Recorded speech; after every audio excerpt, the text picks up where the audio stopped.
You have been running on empty for so long that you forgot what it felt like to have anything left. Every morning you rise and wonder how you will make it through another day. The weight has become familiar, the pressure has become constant, and somewhere inside you, a whisper has been growing louder. The whisper that says maybe you are failing, maybe you missed something, maybe God has stepped back and left you to figure this out on your own. But that whisper is a lie. What if I told you that the very place you stand right now, this place of exhaustion and confusion and barely holding on, is not where people go to fall apart?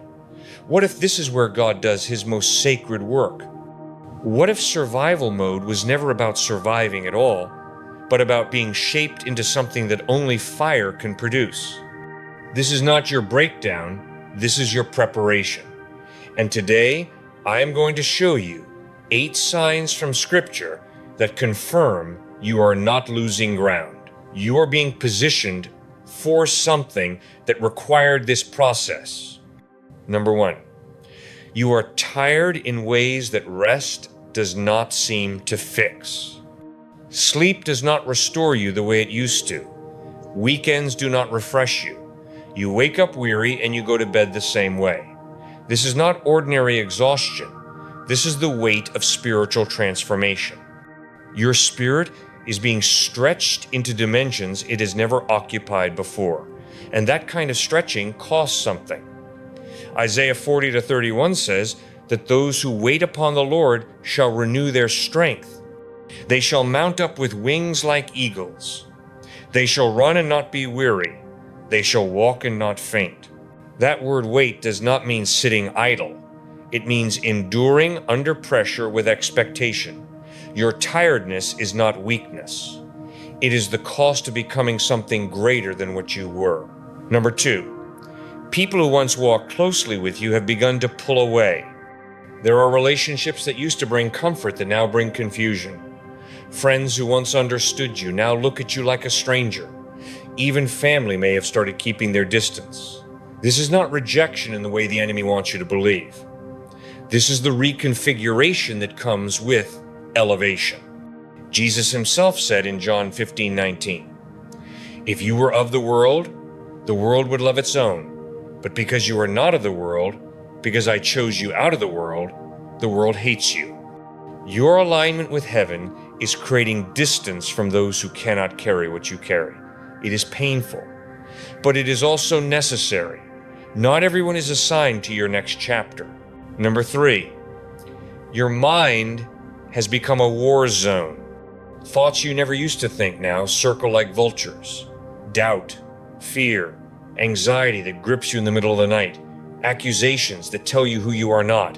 This is not mental instability. This is spiritual warfare. Ephesians 6:12 tells us plainly that we wrestle not against flesh and blood, but against principalities, against powers, against the rulers of the darkness of this world, against spiritual wickedness in high places. The attack on your mind is evidence that the enemy perceives a threat in your future. He does not assault those who pose no danger to his kingdom. If your thoughts are under siege, it is because your calling has been marked by heaven and recognized by hell. Number 4, doors keep closing no matter what you do. You have prayed, you have prepared, you've shown up with your whole heart, and still the doors remain shut, opportunities slip through your fingers, plans collapse. People change their minds at the last moment. This is not failure. This is divine redirection. Proverbs 16:9 tells us that a man's heart plans his way, but the Lord directs his steps. God is not only the opener of doors, he is also the closer of them. And when he shuts a door, it is because what waited on the other side would have cost you more than you could afford. Trust the closed doors as much as you pray for open ones. They are protection disguised as disappointment. Number 5, you feel like you are being stripped of everything. Resources you once had are gone. Confidence you once carried has been shaken. Things you built your security on have crumbled. It feels like God is taking everything from you piece by piece. But this is not cruelty. This is consecration. John 15:2 says that every branch that bears fruit, he prunes that it may bear more fruit. Pruning is not punishment. It is the removal of what would limit your growth. God is cutting away what you were never meant to keep so that what remains can flourish beyond anything you imagined. The emptiness you feel is not loss. It is the making of space for what heaven is about to pour into you. Number 6, you have been pushed into isolation you did not choose. Solitude has found you even when you did not go looking for it. Invitations stopped coming. Plans fell through. You find yourself alone more often than ever before. And in that aloneness, you are being confronted with things you once avoided.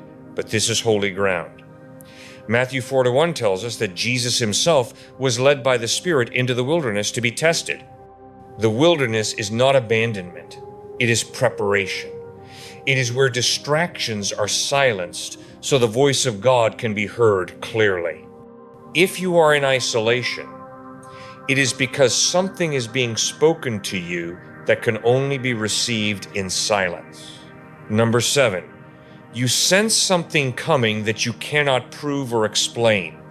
There is a stirring in your spirit that defies logic. A knowing that sits deep in your bones even when your circumstances scream the opposite. You cannot point to evidence. You cannot show anyone what you feel. But something inside you refuses to give up. Hebrews 11:1 calls this faith, the substance of things hoped for, the evidence of things not seen. That stirring is not wishful thinking. It is discernment. Your spirit is perceiving what your natural eyes have not been permitted to see yet. Do not dismiss it. Do not let the enemy talk you out of what God has placed within you. The vision will come to pass in its appointed time. Number 8, you are still here. After everything you have walked through, after the nights that had no end, after the tears and the confusion and the silence from heaven that stretched longer than you thought you could bear, you are still standing. That is not coincidence. That is the hand of God. Romans 8:28 declares that all things work together for good to those who love God, to those who are called according to his purpose. Every hardship, every setback, every moment you thought would break you has been woven into a purpose you are only beginning to understand. If the enemy could have destroyed you, he would have done it already. Your survival is proof that heaven is not finished with you. So hear me clearly. You are not falling apart. You are being forged. The fire you have walked through was never meant to consume you. It was meant to refine you. Every tear has been collected. Every prayer has been heard. Every moment of doubt has been met with grace you did not even know was carrying you. Isaiah 54:17 stands over your life like a banner. No weapon formed against you shall prosper, and every tongue that rises against you in judgment you shall condemn. This is the heritage of the servants of the Lord. That is your inheritance. That is your promise. That is what has been holding you together when you thought you had nothing left. You were never meant to break in this season. You were meant to be built. And what is being constructed in you right now will stand when everything else falls. If this word confirms something in your spirit, leave a comment below with the word prepared. Let it be your declaration that you understand what God is doing in this season. And if you want more scripture-centered messages that speak to your calling and strengthen your spirit, subscribe to this channel. There is more ahead, and I believe you are meant to walk into it fully equipped